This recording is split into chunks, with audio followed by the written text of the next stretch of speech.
ain't nothing but a G thing, baby. Said rolling down the street, smoking Indo, sipping on gin and juice. Who didn't want to do that?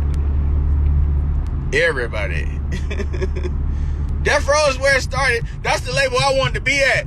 But Suge didn't want to sign me because Steve Plotnick and them had me in an ironclad contract. But I couldn't go because, man, it wasn't my calling. But I would have went. I wanted to say, man, that was pop, man. That was too much power for one black man to have. That Suge Knight had power. Marion, you had power. Power.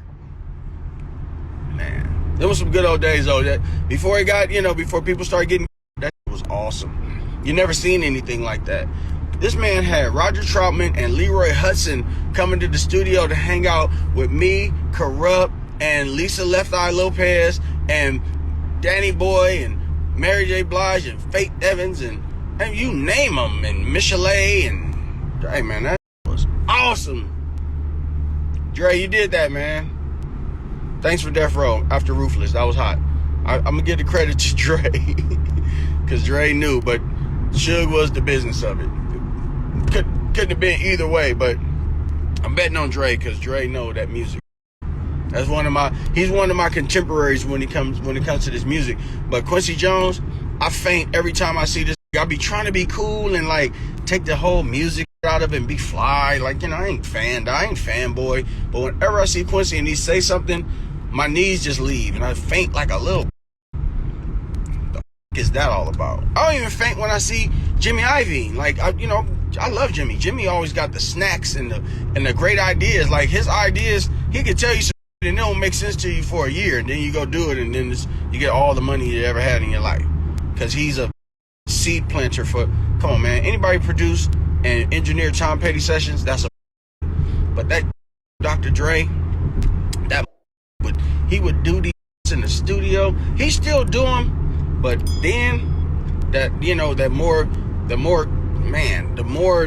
that Dre from there that had to prove to everybody that he didn't have to prove nothing to him. It's like he said, why I got to keep proving it? I'm the one who changed music for y'all. I want to take a break. And then he realized he was addicted to music. So he didn't leave the studio for 22 years. He took a 2-week break from the studio in front of that console. He moved everything around the studio. He took the gym in there, the refrigerator, the party, all the equipment. He took the